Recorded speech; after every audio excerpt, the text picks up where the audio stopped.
I saw her walk through the door. She was dressed quite impeccably. I wanted to talk to her, but that wasn't why I was here. It's not why I walked into this bar, you see. Truth is, I'm here on a case. Someone here pulled off a massive heist, and I was hired to look for them. This was no ordinary heist. This was a personal heist. Heist of passion, you could say. But that woman, she walked through the door and that case just felt like nothing. It felt so obsolete. As I said, she was dressed impeccably. Gorgeous. Redhead. Fiery. She reminded me of my mother. But not in like a creepy, weird way. She genuinely looked a lot like my mother.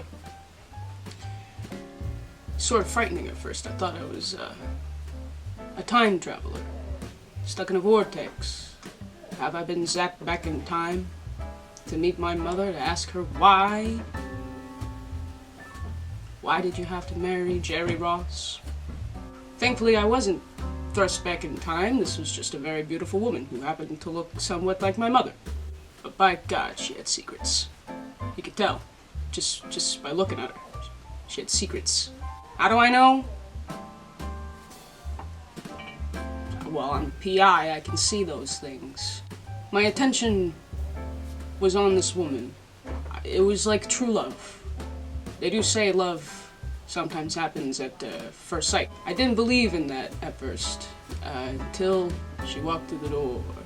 I was sitting at this bar feeling so alone, so out of my depth. What the hell am I looking for this criminal?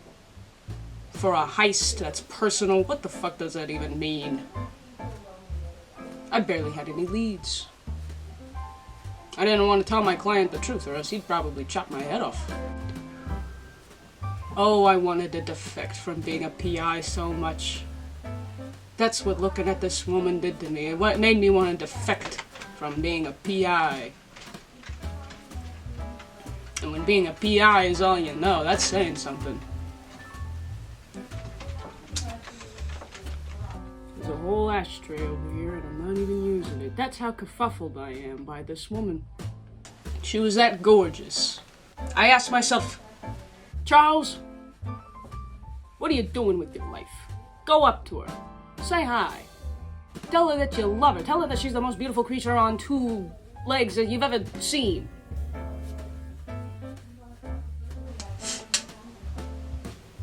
But I have no confidence. Like I told you, I've got no confidence in my work. I got no confidence in my love life. One thing I know is that the perpetrator that I'm looking for is here. It's not that woman. But by God, what if it was that woman? What if that's the secret she's hiding behind her eyes? Well, guess I'll never know. Do I have secrets? Yes, I have secrets. Boy, do I have secrets. It's hidden behind my eyes.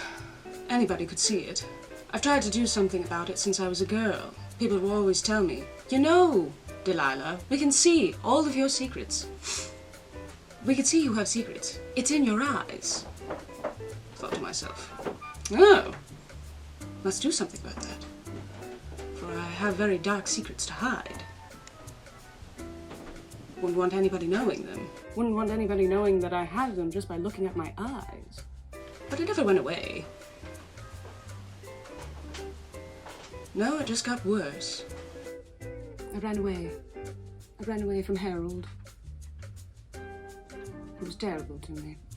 It was the last straw. He'd thrown away my robes one last time. So what did I do? I burned his car and drove away with the other one. Came here.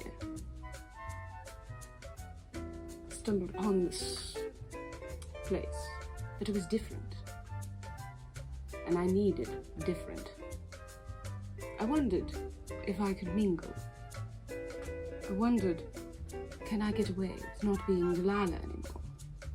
Delilah and all her secrets. I always liked the name Jane. Maybe I'll become Jane.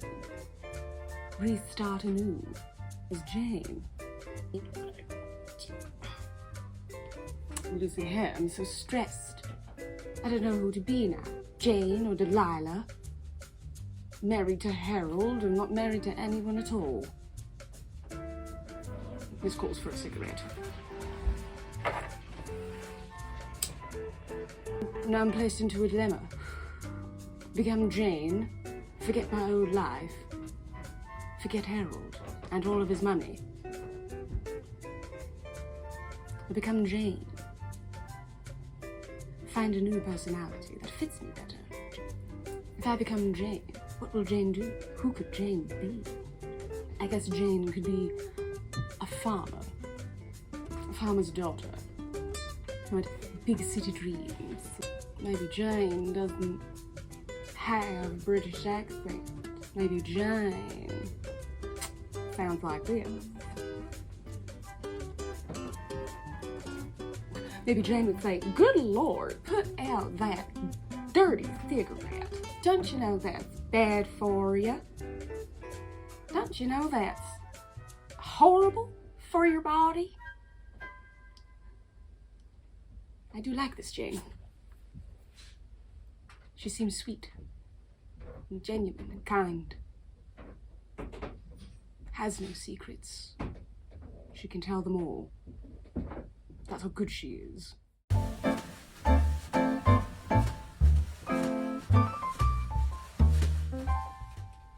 I think I'm going mad in this place. I don't have a clear picture of who I'm supposed to be looking for. I'm looking at everybody now. I'm looking at everybody and thinking, am I falling in love with you? I'm looking at men and I'm thinking, am I falling in love with you? I'm looking at the piano. I'm looking at the piano and I'm thinking, should I lay on it? I'm looking at the pianist and I'm thinking, should I put my penis in it? I think to myself, have I pushed myself too far? Have I reached my limit? Being a PI is a tough business. Then suddenly, a man walks into the bar. He takes a seat. He orders a drink. I'm thinking to myself, he doesn't look like he's from around here. I start looking at his jacket, I start looking at his hat, and I say, that's too expensive for these parts. I took note. And I watched. This was the quietest place that I could find for my partner and I to have a little meeting about the future of our business together. What's that business, you ask?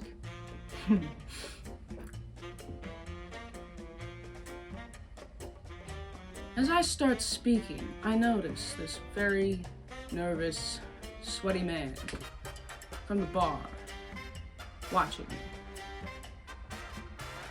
So I just start talking shit. I had some feelings that I wanted to tell my partner for a very long time. It was bubbling up and it was honestly bringing the business down. So I figured this was the best time to bring up something petty. And so I started telling him, I said, you don't clean the money fast enough. You don't bury the bodies fast enough. And it feels like I'm doing all the work. Do you know what he says to me? He says, what are you talking about? I got a wife. I got 5 kids. Do you have 5 kids? I said, no, because you know me, I don't want kids ever. You know that I think like they're despicable. And he says to me, all right, yeah, I know your opinion about kids, but come on, I got a life. Can't be doing the business 24/7. You know, that's not my dream. That's your dream. I'm still noticing this PI guy looking at us, and all of a sudden he starts talking to himself. I'm thinking, does he have an earpiece? Is he lip reading right now? Is he telling my personal business between me and my partner to somebody else? Then I get real ridiculous. And I start airing my grievances from when I was 10 years old. I said, you know, that was really shitty of you to take Suzanne into the bouncy castle when I was gonna do that. I was gonna invite her into the bouncy castle. That was supposed to be my thing, and you did it instead. And that one always stuck with me, you know, because you kind of did the same thing with your wife. Your precious little wife that you like so much, and he says, "Hey man, now that's totally unfair, man." And I'm like, okay, yeah, sure, unfair, but we got a situation. And I finally decided to give my brother some kind of confirmation that we're being watched. So I did it very, in a way he would understand. So I said, I feel like we're being watched.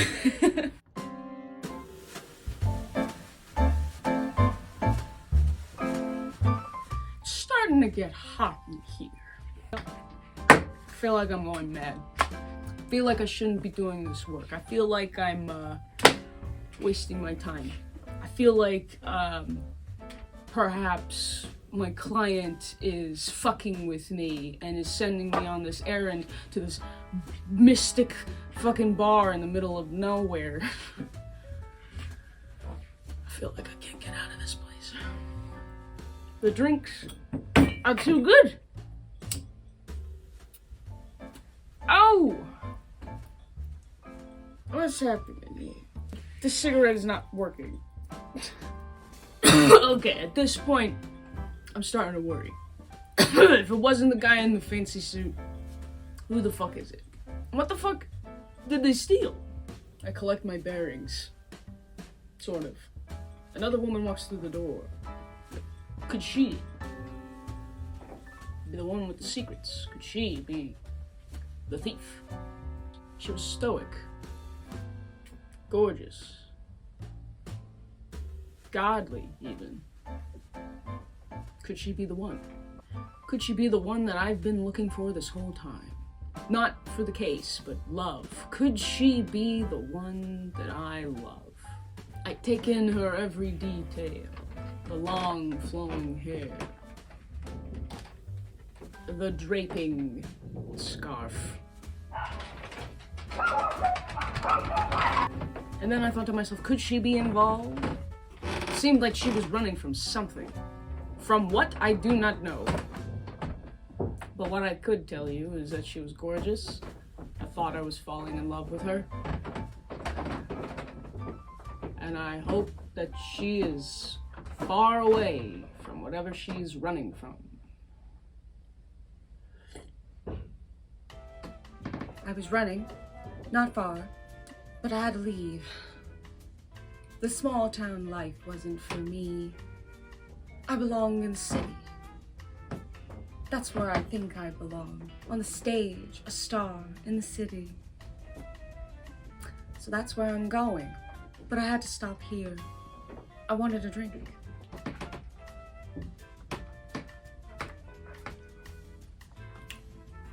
I had to run away from home. Everybody knew my secrets. And that's not healthy. I feel like you should be mysterious to survive this life, to avoid things like heartbreak and disappointment and anger, frustration, betrayal, confusion. Avoiding those things, you might as well keep an air of mystery. I think I always fantasized about mystery because I never had any kind of mystery. Coming from a small town, everybody knows everybody. But as you get older, it becomes more uncomfortable. Now everybody knows about the time when you knocked yourself out on a stop sign because you were driving the dirt bike too fast on the dirt road. Thankfully, your head didn't fly off.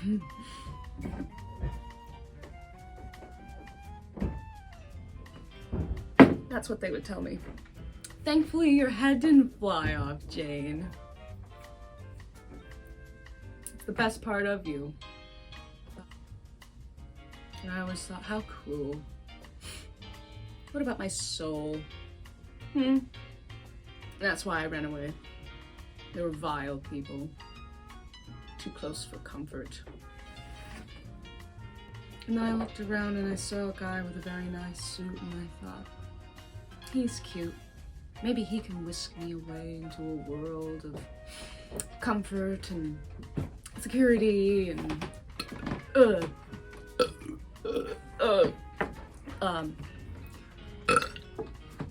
maybe he can whisk me away into a world where I'm loved and keep my secrets. Jesus. But I gotta keep my sights clear. I'm going to the city. I just pulled off the craziest heist I've ever done. I shouldn't have done it. It was very, you know, it was such a low blow, you know. It was so personal. Ugh, Jesus. I feel guilty. You got me there. I feel guilty, okay? I didn't mean to steal it. I knew it was special, but I had to take it. My life was going into the tubes. What was I gonna do? Not steal this most precious, expensive thing? There's my ticket out of this life, you know? I don't want to be this. I didn't want to rob people for my, you know, for my whole entire life. Sank into the life, naturally. I could steal anything off of anybody without them even knowing that it happened. Real magician style, you know? I sat down at the bar and I looked to my side and I noticed that there was a man talking to himself out loud. And I just thought to myself, how sad. How sad that his life had come to this. He, you know, he was clearly looking for somebody. Maybe a wife, maybe just a lover for the night. And he wasn't even sure who he was looking for. He wasn't even sure if he even wanted to find that person. And I just thought to myself, man, I don't want to become that. I just know I want out of this, man. I want out. Take it away, you know? Thing is, the thing I stole, I lost it. On my way to this bar, I swear I lost it. And then it dawned on me.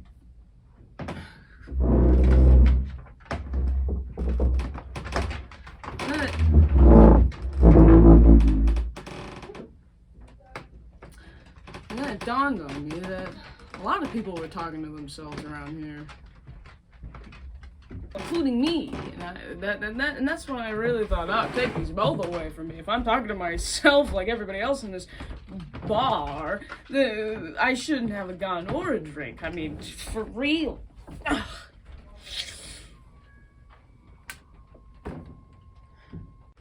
I'm done with this life.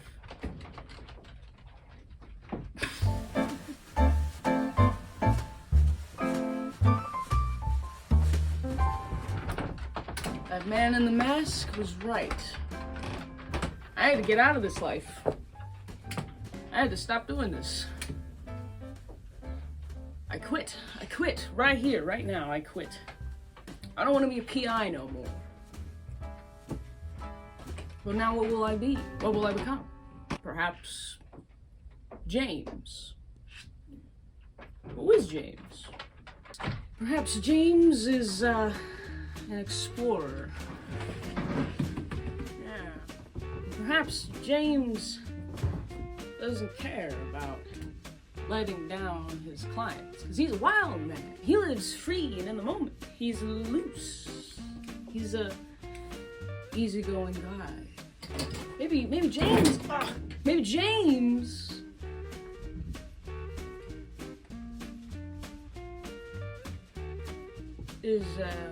Maybe James. Maybe James has a mustache. Yeah. I remember the first adventure I ever went on. It was the escape from my mother's womb. Tricky one it was. I got a little stuck in the middle there. My head was too big. Or maybe her opening was too small. I survived that ordeal, and I knew then, right there and then, that adventures were gonna be my business. I've gone all over these. I've been in the caves of Pitu Pitu. I've been in the waters of delirious. I have seen the great fossils of old. I could have any girl I'd like. They flock to me. It's the mustache, you see, but you can't settle. I've become okay with it. I've made my peace. Because I'm a free-going guy. I'm just chill like that. I remember when I was on the lakes of Minnesota, and I asked my guide, Peter, do we know for sure that the treasure of King Solomon is in this lake? And he said, absolutely. And when we dove in, booby traps everywhere. Peter died immediately. I was devastated.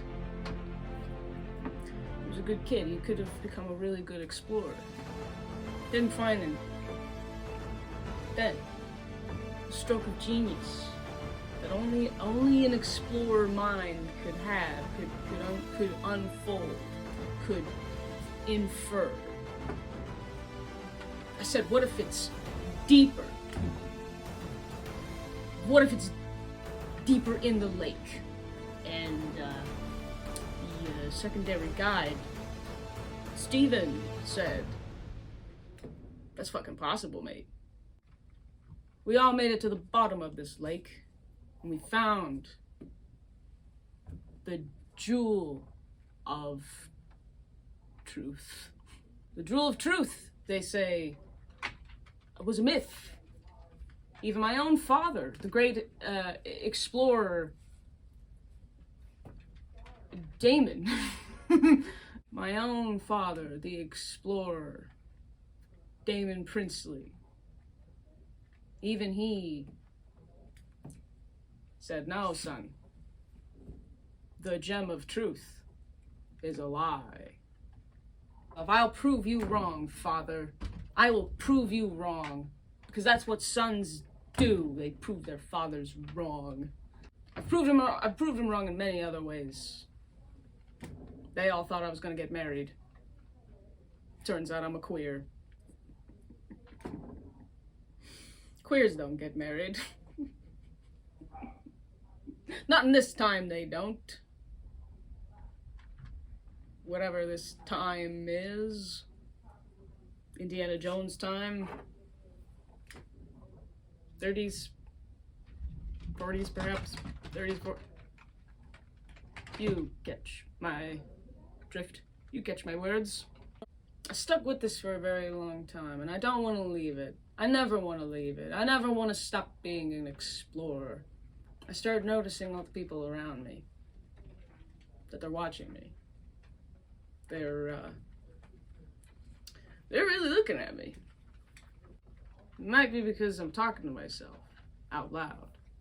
But I don't care anymore. I'm James. I'm a free flowing guy. Loose. Loose. I'm a loose guy.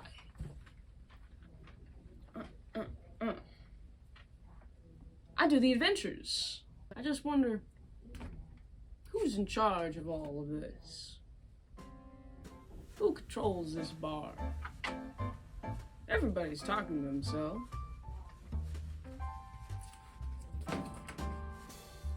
Why would they be talking to themselves?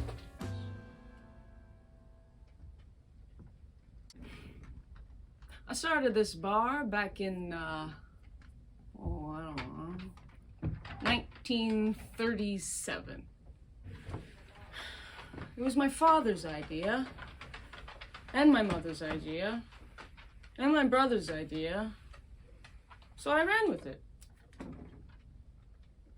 It went well for a while, and I started to get bored. What could I do to bring more people in? And that's when I decided to turn to dark magic. I looked into the dark arts and basically created a bubble in which you confess the things that you're doing, the things that you're feeling, your innermost desires. So basically, you know, I lure people in with a spell that makes it very appealing to come inside of my bar, and then, you know, once they sit down,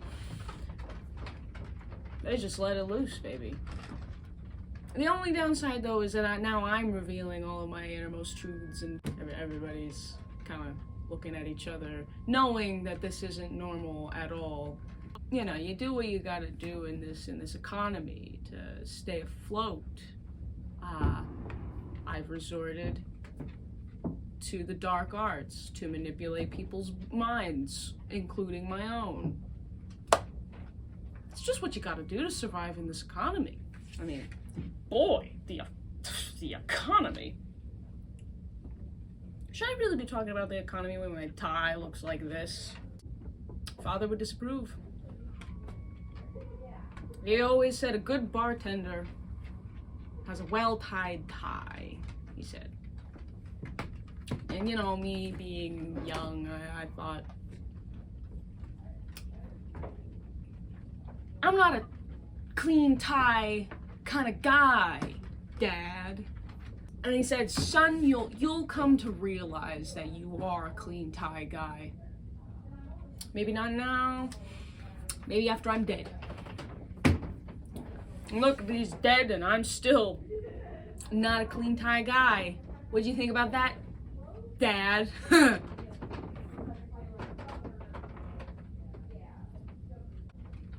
Truth is, I'm running this business better than he could ever. And the only difference, really, is that I sacrifice a virgin to the altar of Satan every Wednesday. He could have just been doing that this whole time and we wouldn't have been going into debt over and over and over. Forcing Mom to come back home instead of staying in college over and over and over. I fucking resented him for that. I like who I am. Despite what my father wanted me to be. Despite what my mother wanted me to be. Despite what my brother wanted me to be. I'm really happy with what I'm doing here. I'm happy with my not clean tie. This is stuff that I would never say out loud, but because of this crazy ass spell that I put on the bar, now I can say these things. And I think in some kind of weird, twisted way, it's a blessing. Yes, I had to murder at least 15 people to do it. Yes, it hasn't been paying off entirely. Though, you know, I am doing better for myself than I ever was. It seems like it's a place that people want to come now. It's a place where you can speak your mind. And I think that's pretty cool. I think that's pretty cool, man. It's a place where you can speak your mind, and I'm proud of that. Jesus.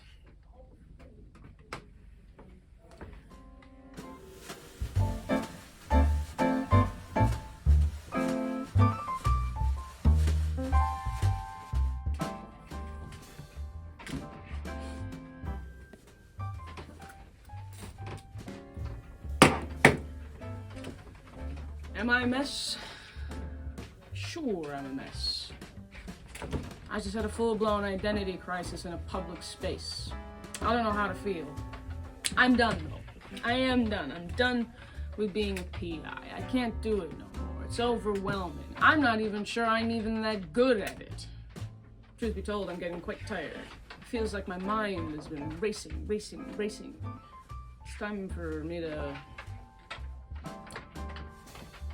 take a nap.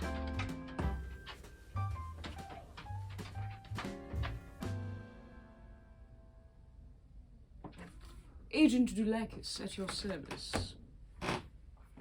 I came here because my associate could not keep himself together. He called on me to finish the adventure.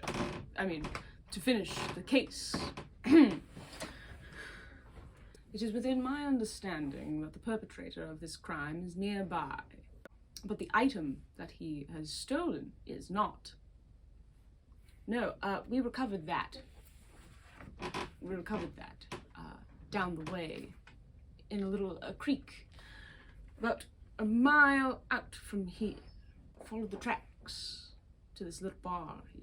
And then a strange feeling started overwhelming me. I wanted to speak about what I was doing, why I was here. Truth is, being a PI is tough shit. I didn't want to get into it, but my father insisted. So did my mother. So did my sister. I couldn't really fight them all, could I? It's 3 against 1, that's quite unfair. So I became a PI. Things in London are tricky. The criminals are more elusive. In America, they seem to want all of the credit. It's quite easy doing a PI's work out here. That's why I left. I had no luck in Britain. It was just not the place for me. Subtle serial killers. Nuanced robbers. What was I supposed to do with that? That's why I came to America. Everything was so simple. Ah, yes, the robber was always caught on tape. They always wanted their name to be known. They always wrote down their name at the crime scene. They always put their handprint at the crime scene. I look over to my partner and I wonder, did he have a close encounter with the robber? Or was he just in this state this whole time? I figured he was in this state for a while, considering everybody else was in this state. It's really hard to do your job as a PI when you're stuck in this almost cursed, purgatory-like situation where you have to confess everything you say and do and feel and think and remember. I think to myself, maybe I can break this. Maybe if I just start talking to him. If I take this off. Because it's quite hot in here. I turn to him and I say, Charles. Huh? Hey!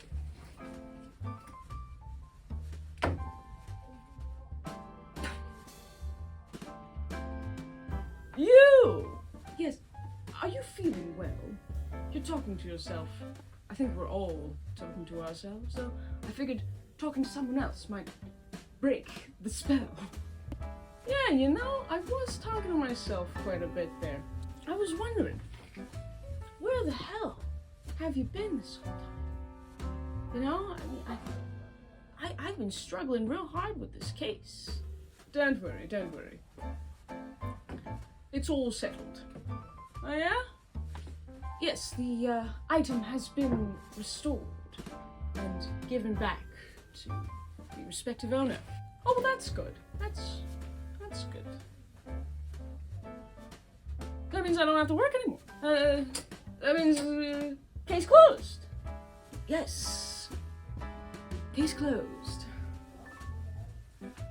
No, you don't understand. I thought I was gonna go insane trying to pursue this case for the rest of my life, you know, like my father with the, you know, that triple murder, you know. He never caught them, you know. Went mad.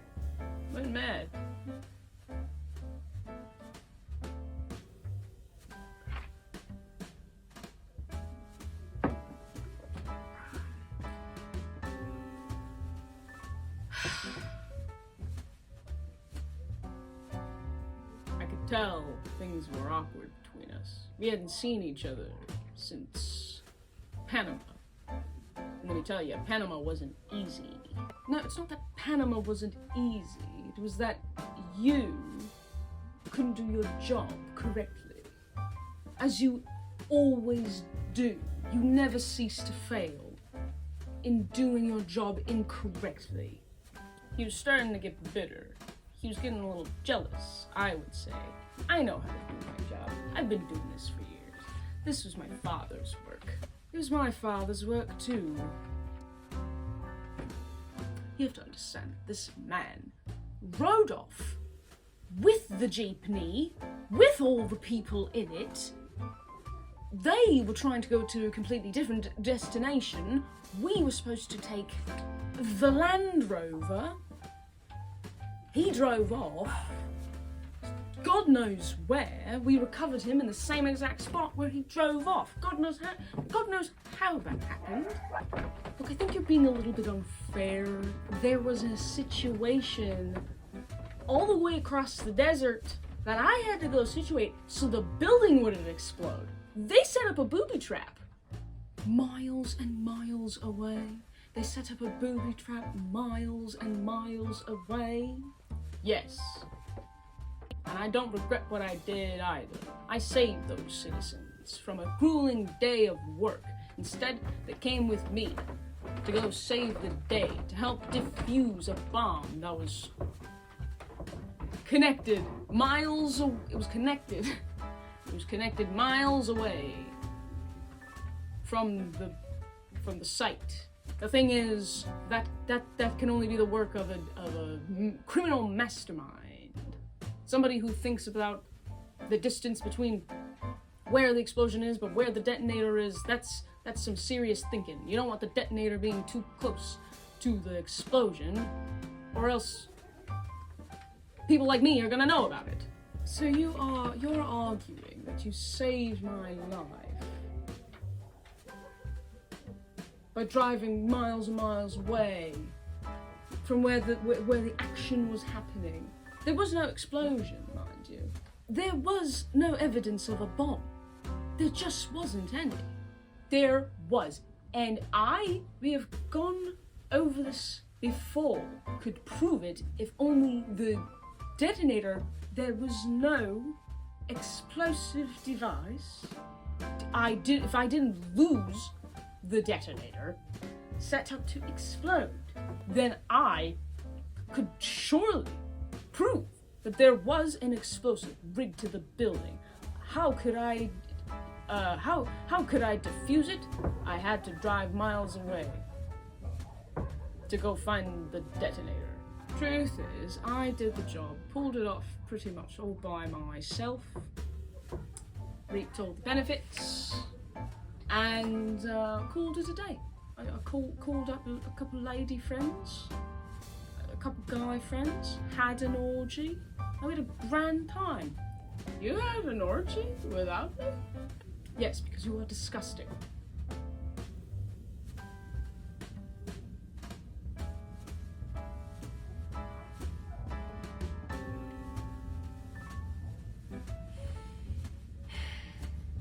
Look, he's not all bad.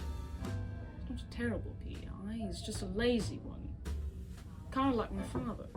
And I think that's why I have a soft spot for you, because you're like my father. He reminds me of my father. Good God. I was starting to develop feelings for Nigel in ways that I've never had before. I started to look at him differently. Not as a washed-up PI, but as a person. As I looked into his deep, deep eyes, and I listened to his silky smooth British accent, I thought to myself, am I falling in love? Am I truly developing feelings for a man who is a fool and incompetent in the only thing that he does in this place? My God, I'm starting to think, what if love was staring me in the face this whole time with a disapproving look? a judgmental glare. What if, to understand my path further, maybe I have to step outside of my comfort zone? Maybe I gotta live a little. Maybe I just gotta become a loose and free guy. I do like a loose and free guy. Howdy do, I'm the devil. You know, running a bar is hard. So naturally, people get desperate. Start asking you for favors. I'm pretty good at those. But there's always a price. Usually it's your soul. And clearly this bartender did not read the fine print of our agreement here. I'm gonna have to take everyone's soul here, except those two PIs. I wanna see where their life goes. Running a bar is not unlike the work I do in hell. There's a lot of upkeep. You get a little rabble-rousers shaking things up every now and then. Gotta throw some people out. Gotta make sure everybody stays in line and understands the rules. This was an interesting project for me. I didn't expect it to go this far. Didn't know how many people I would loop in. Didn't know how many people would would respond. It's a tricky spell, this one. Any kind of luring spell, you know, like I had to ask a few sirens, like, how do you do it? You know, how do you lure people in? I don't want to be singing or nothing. So like, what's the magic behind that? And they told me, you just gotta seem inviting. And if you can, put some like little subconscious thing in there, you know, a little voice that'll appear in the back of their head that says, you're safe here. You're fine here. You never have to leave. I'm like, that's genius. It's genius. How do I do that? Exactly. And you know, this siren, she gave me a little piece of paper. It was written in this, you know, ancient Greek writing. I didn't really know how to read it, you know. And she said, all you gotta do is burn it, and there you go, presto. You got the spell. So that's what I did, and the first guy I lured in was the bartender. You know, I set up shop about a mile out from here, and the bartender, he was driving to work, and he stopped by. He was like, hey man, you look like a guy that could strike up a deal. And I was like, you are absolutely correct, sir. And we struck up a deal. He's like, you know, his only request was, I want this bar to attract people. I was like, that's perfect, because, you know, that's exactly what I want too. He figured we were business partners, and in a way, we are. And so, you know, his business is my business after all. So, and that's what I did. My grand plan here requires, you know, a lot of steps. You can't just take over the world in one day. It's really hard to do, especially when your father's God, you know, the creator of all things. So you gotta, you know, you gotta improvise. You gotta do some stuff grassroots, behind the scenes, that kind of stuff. Still need a couple dozen more souls. But I have to compensate now, because I really don't want to take the souls of the two PIs. I do really want to see where their love takes them. I think that's really sweet. I think that's really nice. That's me. That's me. You know, just doing my thing. You know, every once in a while, I try to take over the world. I become vanquished by some young, strapping hero. But you know, it doesn't hurt to try again. You know, after all this time, you know, all my plans being assuaged, evil being, you know, vanquished every once in a while, every time I try, you know, I try again, because, you know, I'm not a quitter. Evil's not a quitter. The devil works hard, as they say.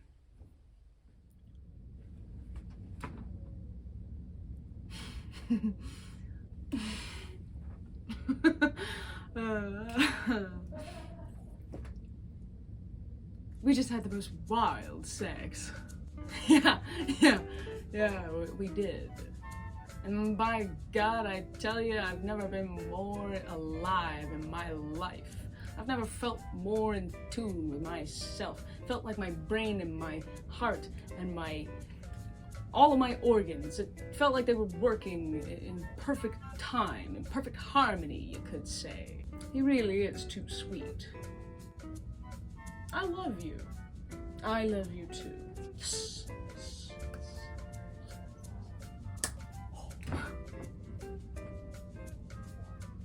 I found love. I didn't think it would ever happen to me, finding love. But it turns out, you hang out with a really cool person for a long enough time, you start to realize, I might want to fuck this person. And by God, if I ever felt that way about anybody, I felt that way with Nigel. And I'm really glad. You know? Even though this was a hell trap set by the devil himself in order to seek control of the world one day, I'm glad it happened. I'm glad I went through an identity crisis. I'm glad that I went through a midlife crisis, it seems, all in the span of 2 or 3 hours. That's a record time. What am I gonna do now? I'm gonna ask Nigel to marry me. I'm gonna run off into the sunset together. We're never gonna look back on PI work ever again. We're gonna settle down in a cottage in the countryside. Nigel will tend to sheep, and I will tend to cows, and we'll have a dog named Biscuit. We'll have a child named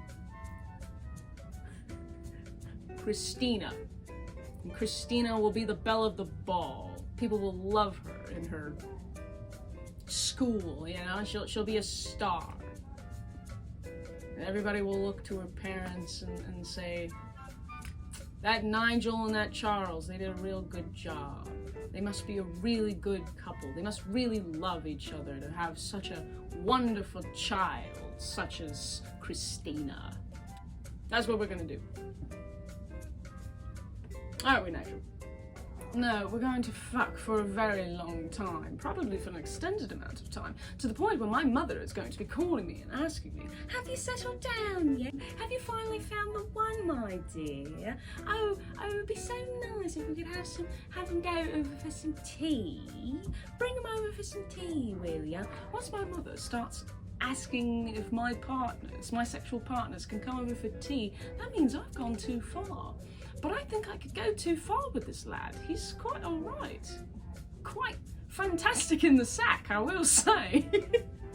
So that's what's going to happen. It's going to get to a point where my mother's going to ask him over for tea. I'm going to realise that it was all a mistake. He's going to try to convince me that it's not.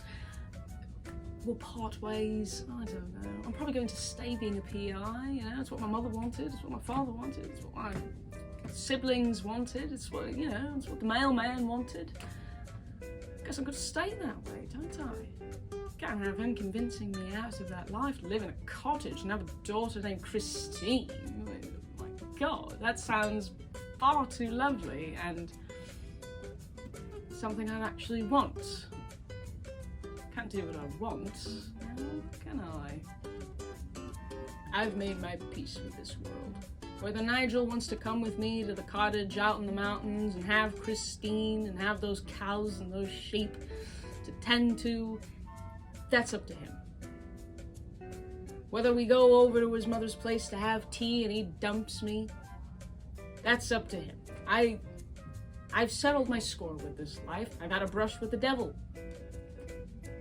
think when you survive something like that, you know, you can survive anything. Jeez, you know, the one man that I truly love, that I finally have found something real in, even if he leaves, I survived the devil, you know? I think I'll be okay without you. But boy, would I love to have you there. Boy, would I love to have Nigel there. With me on the cottage. On the cottage. The full moon is fucking on the roof. I want to fuck you on top of that cottage all day and night. In the mountains, moans echoing through the mountains for every wild creature to hear. Fantastic. I'm getting married. Is everybody gathered here today? Wonderful, wonderful. We are gathered here in this bar in the middle of nowhere to join Charles and Nigel in unholy matrimony. Let's open our text here, which is a wallet that I stole off a dead guy. Do you, Charles, take Nigel to be your unlawfully wedded husband? I do. And do you, Nigel, take Charles to be your unlawfully wedded husband? I do. Fantastic. By the power vested in me, the Dark Lord, you're married. Boom, that's it. Yeah. Yeah, wonderful. Yeah, you may kiss. Yeah. Yeah. Woo. Yeah.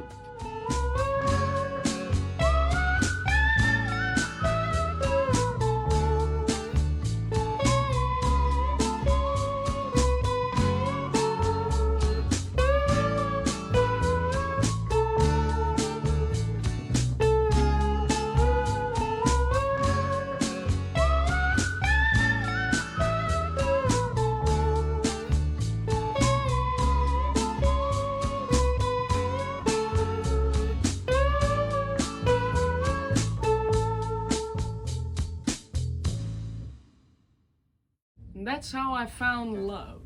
It wasn't at first sight, but it was at sight. It was at 586th sight, perhaps. But, you know, sometimes 586 sights is what you need to realize that what you're looking at is exactly what you need. And I couldn't have asked for better. Nigel's a beautiful man. But I guess I gotta say, thank the Lord Satan. For he gave me a love I could never replace. A love I thought I'd never find. Thank you, Satan. Thank you.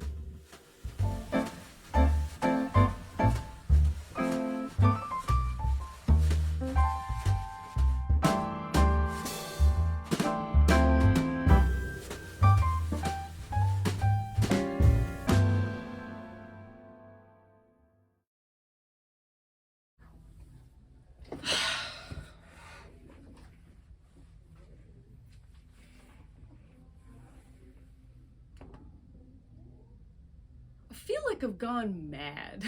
Going through that was quite an experience. There's like 7 minutes left, and I felt like I should take this time to address the allegations. No, I really want to speak to something. I really liked doing this. This was really fun. This was really weird and crazy. It brought me out of my comfort zone in some ways.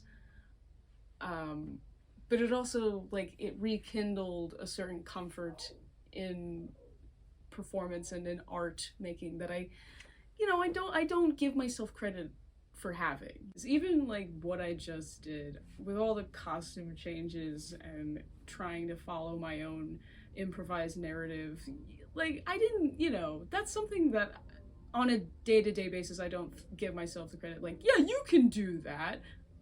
Usually I don't think I could do that. And so doing this makes me realize, like, yeah, I can create whenever I want, however I want, and I'm so glad that someone like Joel Haver is out there encouraging people to do this, because it's really fun and it's super inspiring. Like I you know, there's so many things now that I want to take from what I just did and implement it into my future work. So, you know, like this is, and also again, like this was great. It was almost like going into a meditative state, being all these characters and having to follow a narrative.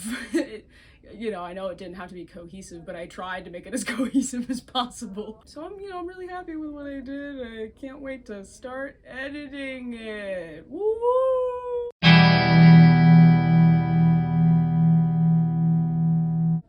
I do not care that I missed the Oscars at all. If anybody slapped anybody, I guess I'll find out tomorrow.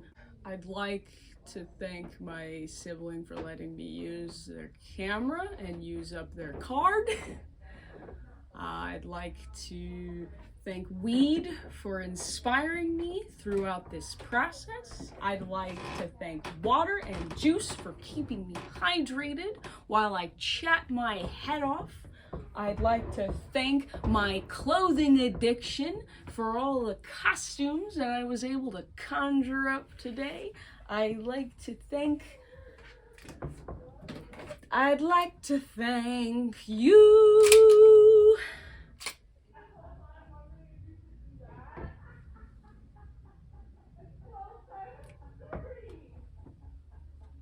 I made a movie instead of watching the Oscars. Fuck the Oscars.